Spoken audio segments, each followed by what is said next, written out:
నిజామాబాద్ జిల్లాలోని జానకంపేటలో ఒక Nitin paper plates అనే ఒక దుకాణంలో గుర్తు తెలియని ఒక ముగ్గురు దుండగులు సో చొరపడి ఏదైతే ముసుగు ధరించి మరి వాళ్ళు అక్కడ దాంట్లో ఆ షాప్లో అయితే చోరీకి పాల్పడ్డారు అని చెప్పేసి మనందరికి తెలిసిన విషయమే. సో దాంట్లో ఒక సీసీ ఫుటేజ్ అనేది మనకి సోషల్ మీడియాలో వైరల్ అయింది. నిజామాబాద్ జిల్లాలో ఈ వీడియో అనేది సోషల్ మీడియాలో వైరల్ అవుతున్న పరిస్థితి ఉంది. సో ఎవరైతే గుర్తు తెలియని ముగ్గురు వ్యక్తులు ఎవరైతే ఉన్నారో వాళ్ళు ఫేస్కి మాస్క్ ధరించి మరి వాళ్ళు రావడం జరిగింది. సో ఆ షట్టర్ బద్దలు కొట్టిన తర్వాత లోపల ఉన్నటువంటి అమౌంట్ అనేది తీసుకొని పోలే, ఎందుకంటే అక్కడ అమౌంట్ లేదు.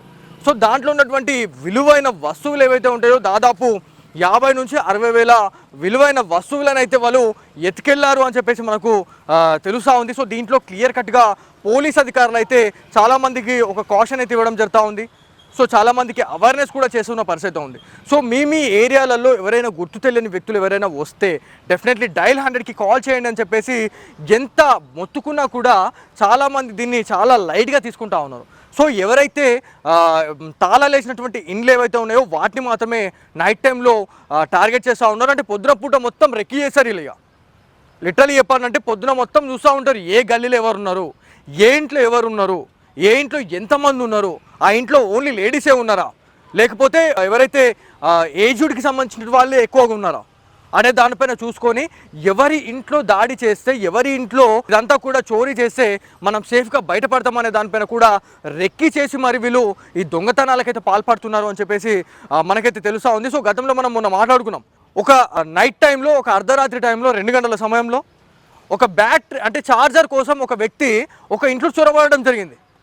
సో తీరా చూస్తే ఎవరైతే ఆ ఇంట్లో ఉన్న వాళ్ళు అప్రమత్తమయ్యి అసలు ఎవర్రా బాబు అని చెప్పేసి ఆయనను పట్టుకుంటే నేను ఛార్జర్ కోసం వచ్చినా అండి అని చెప్పేసి చెప్తే అక్కడ ఉన్న వాళ్ళంతా నవ్వుడేగా, ఛార్జర్ కోసం ఈ నైట్ ఎందుకు వస్తావురా బాబు అని చెప్పేసి అయినా నువ్వు ఎవడివి, నువ్వు అసలు మాకు తెలియదు, నువ్వు ఎక్కడ ఓడివి అని అంటే మహారాష్ట్ర దెగ్లూర్కి సంబంధించినటువంటి ఒక శివాజీ అనే ఒక పేరుతోని ఆయన చెప్పుకోవడం జరుగుతూ ఉంది. సో అక్కడ ఎవరైతే అప్రమత్తమైనటువంటి వాళ్ళు ఎవరైతే ఉన్నారో పోలీస్ అధికారులకు 5వ టౌన్ పోలీస్ అధికారులకు వాళ్ళు సమాచారం అయితే ఇవ్వడం జరిగింది. సో ఇది కూడా సేమ్ అలాంటి మూటలాగానే కనిపిస్తూ ఉందండి. సో ముగ్గురు ఎవరైతే ఉన్నారో వాళ్ళు పక్క రెక్కి చేసి ఎక్కడెక్కడ చాలా మంచి అంటే ఎక్కువ విలువైనటువంటి మిషనరీ ఎక్కడ ఉందో దాన్ని దొంగలించుకొని పోయినా కూడా మనం బయట ఏమైనా అమ్ముకుంటే పైసలు వస్తాయనే ఒక తారీఫ్తోని ఇదంతా కూడా ఇట్లాంటి దొంగతనాలకైతే పాల్పడుతూ ఉన్నారని చెప్పి తెలుస్తూ ఉంది. సో ఏది ఏమైనప్పటికీ నిజామాబాద్ జిల్లాలో ఈ దొంగతనాలు చాలా తగ్గినాయి అని చెప్పి చెప్పుకోవాలి. ఎందుకంటే నిజామాబాద్కి సిపి వచ్చిన తర్వాత ఒక పూర్తి స్థాయి సిపి రావడం వల్ల లా అండ్ ఆర్డర్ అనేది ఎంత సవ్యంగా వాళ్ళు చేతిలో పెట్టుకున్నారు అనే దానికి నిదర్శనంగా సిపి సాయి చైతన్య గారిని మనం చెప్పుకోవాలి. ఎందుకంటే గతంలో ఎస్పీ సింధు శర్మ గారు ఉమ్మడి నిజామాబాద్ జిల్లాకి తను ఇన్ఛార్జ్ సిపిగా ఉండే. సో ఆ రోజు అసలు ఎట్లా ఉండే అంటే అటు పోతే ఇటు దొంగతనాలు కావాలి, ఇటు పోతే అటు దొంగతనాలు కావాలా, అట్లాంటి సిచ్యువేషన్ ఉండే. కాకపోతే ప్రతి జిల్లాకు కొత్త బాస్లను నియమించిన తర్వాత వారి ఏసీపీలు ఎవరైతే కింది స్థాయి అధికారులు ఎవరైతే ఉన్నారో వాళ్ళతో పూర్తిగా ఇట్లాంటి క్రైమ్ మీటింగ్స్ పెట్టుకొని రివ్యూ మీటింగ్స్ పెడతా ఉన్నారు. ఎక్కడెక్కడ లా అండ్ ఆర్డర్ అదుపు తప్పుతుంది, ఎక్కడెక్కడ చైన్ స్నాచింగ్ జరుగుతూ ఉన్నాయి, ఎక్కడెక్కడ దొంగతనాల రేట్ అనేది ఎక్కువ ఉంది అనే దానిపైన పూర్తి స్థాయిలో నిజామాబాద్ సిపి సాయి చైతన్య గారు అయితే ఒక మీటింగ్ అయితే పెట్టుకొని ఇదంతా కూడా దొంగతనాలను అరికట్టే దిశలో చాలా మంచి పనులు అయితే చేస్తూ ఉన్నారని చెప్పి చెప్పుకోవాలి. కాకపోతే అక్కడక్కడ ఇట్లాంటి దొంగతనాలు జరుగుతూనే ఉన్నాయి. సో ఇంకొక మంచి ఇన్ఫర్మేటివ్ విషయాల గురించి మనం మాట్లాడుకుంటే చాలామంది పోలీస్ అధికారులు అప్రమత్తం కూడా చేస్తూ ఉన్నారు. ప్రతి ఇంటికి కూడా సీసీ కెమెరాస్ని అమర్చుకుంటే ఎవరైతే దొంగతనానికి వచ్చిన వాళ్ళు ఎవరైతే ఉన్నారో వాళ్ళ ఫుటేజ్ అనేది మనకి సేకరించే అవకాశం ఉంటుంది. కాబట్టి ఇవాళ ఒక ఇంట్లో దొంగతనం చేస్తే అక్కడ డీడీఆర్ని కూడా వాళ్ళు కట్ చేసేసుకొని దాన్ని తీసేసుకొని వాళ్ళు వెళ్ళిపోతూ ఉన్నారు. పక్కన ఉన్నటువంటి ఇండ్లలో వాళ్ళు చొరపడి ఆ డీవీఆర్ని తీసుకోలేరు. సో ఇది ఒక మంచి స్ట్రాటజీ అండి. పోలీస్ అధికారులు చాలా మంచి సూచనలు అయితే ఇవ్వడం జరిగింది. మన ఇంట్లో దొంగతనం జరిగిన తర్వాత కూడా ఒకవేళ మన డీడీఆర్ని ఎత్తుకపోయినా మన సీసీ ఫుటేజ్ పూర్తిగా ధ్వంసం చేసిపోయినా కూడా పక్కనైతే ఒక ఇల్లు ఉంటుంది, ఇంకొక పక్కన ఇంకొక ఇల్లు ఉంటుంది. ఆ స్ట్రీట్లో దాదాపు ప్రతి ఇంటికి కూడా ప్రతి వార్డులో కూడా సీసీ కెమెరా నిఘా ఉన్నట్లయితే ఎక్కడో ఒక దగ్గర వాళ్ళు దొరికే అవకాశం ఉంటుంది. కాబట్టి ప్రతి ఒక్క ఇంట్లో మీరు ప్రతి ఒక్క వ్యాపార సముదాయంలో హై క్వాలిటీ హై రిజర్వేషన్కి సంబంధించినటువంటి కెమెరాస్ పెట్టుకోండి అని చెప్పేసి పోలీస్ అధికారులు అయితే చెప్పడం జరుగుతూ ఉంది. ఏదేమైనప్పటికీ ఆ సీసీ కెమెరాలో దొరికినటువంటి దృశ్యాల్లో వాళ్ళు ముగ్గురు అయితే దొరకడం జరిగింది. దానిపైన పూర్తి ఇన్వెస్టిగేషన్ అయితే చేస్తూ ఉన్నామని చెప్పేసి పోలీస్ అధికారులు అయితే చెప్తున్న పరిస్థితి. సో ఏదేమైనప్పటికీ నిజామాబాద్ జిల్లాలో ఇట్లాంటి దొంగతనాలు అక్కడక్కడ జరగడం కూడా నిజంగా చాలా భయాన్ని రేకెత్తిస్తున్నాయని చెప్పుకోవాలి. నిజామాబాద్ జిల్లాలోని జానకంపేటలో ఒక నితిన్ పేపర్ ప్లేట్స్ అనే ఒక దుకాణంలో గుర్తు తెలియని ఒక ముగ్గురు దుండగులు సో చొరపడి ఏదైతే ముసుగు ధరించి మరి వాళ్ళు అక్కడ దాంట్లో ఆ షాప్లో అయితే చోరీకి పాల్పడ్డారు అని చెప్పేసి మనందరికి తెలిసిన విషయమే. సో దాంట్లో ఒక సీసీ ఫుటేజ్ అనేది మనకి సోషల్ మీడియాలో వైరల్ అయింది. నిజామాబాద్ జిల్లాలో ఈ వీడియో అనేది సోషల్ మీడియాలో వైరల్ అవుతున్న పరిస్థితి ఉంది. సో ఎవరైతే గుర్తు తెలియని ముగ్గురు వ్యక్తులు ఎవరైతే ఉన్నారో వాళ్ళు ఫేస్కి మాస్క్ ధరించి మరి వాళ్ళు రావడం జరిగింది. సో ఆ షట్టర్ బద్దలు కొట్టిన తర్వాత లోపల ఉన్నటువంటి అమౌంట్ అనేది తీసుకొని పోలే, ఎందుకంటే అక్కడ అమౌంట్ లేదు.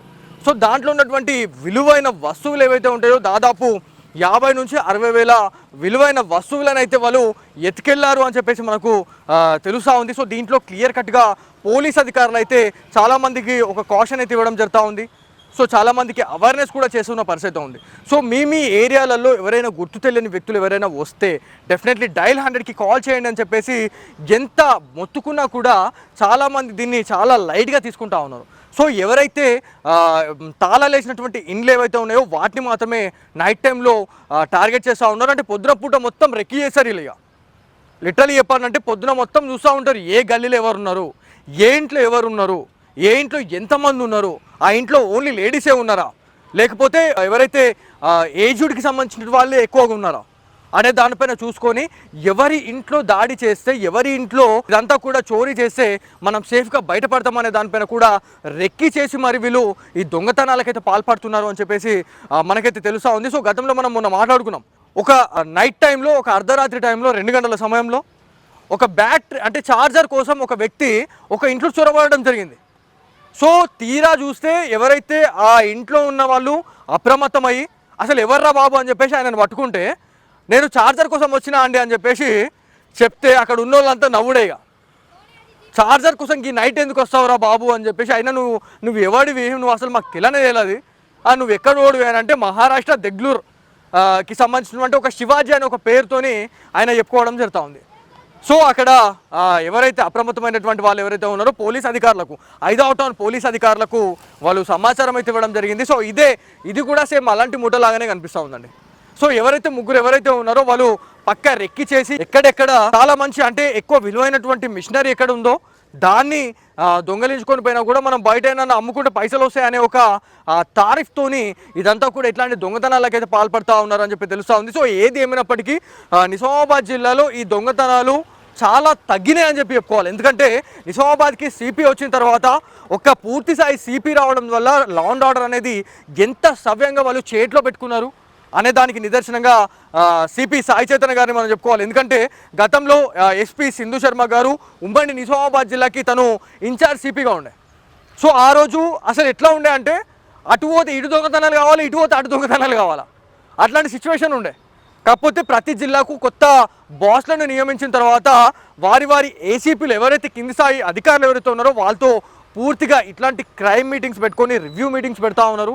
ఎక్కడెక్కడ లా అండ్ ఆర్డర్ అదుపు తప్పుతుంది, ఎక్కడెక్కడ చైన్ స్నాచింగ్ జరుగుతూ ఉన్నాయి, ఎక్కడెక్కడ దొంగతనాల రేట్ అనేది ఎక్కువ ఉంది అనే దానిపైన పూర్తి స్థాయిలో నిజామాబాద్ సిపి సాయి చైతన్య గారు అయితే ఒక మీటింగ్ అయితే పెట్టుకొని ఇదంతా కూడా దొంగతనాలను అరికట్టే దిశలో చాలా మంచి పనులు అయితే చేస్తూ ఉన్నారని చెప్పుకోవాలి. కాకపోతే అక్కడక్కడ ఇట్లాంటి దొంగతనాలు జరుగుతూనే ఉన్నాయి.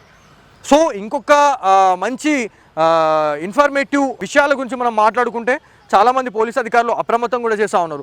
ప్రతి ఇంటికి కూడా సీసీ కెమెరాస్ని అమర్చుకుంటే ఎవరైతే దొంగతనానికి వచ్చిన వాళ్ళు ఎవరైతే ఉన్నారో వాళ్ళ ఫుటేజ్ అనేది మనకి సేకరించే అవకాశం ఉంటుంది. కాబట్టి ఇవాళ ఒక ఇంట్లో దొంగతనం చేస్తే అక్కడ డీడీఆర్ని కూడా వాళ్ళు కట్ చేసేసుకొని దాన్ని తీసేసుకొని వాళ్ళు వెళ్ళిపోతూ ఉన్నారు. పక్కన ఉన్నటువంటి ఇళ్లలో వాళ్ళు చొరపడి ఆ డీవీఆర్ని తీసుకోలేరు. సో ఇది ఒక మంచి స్ట్రాటజీ అండి.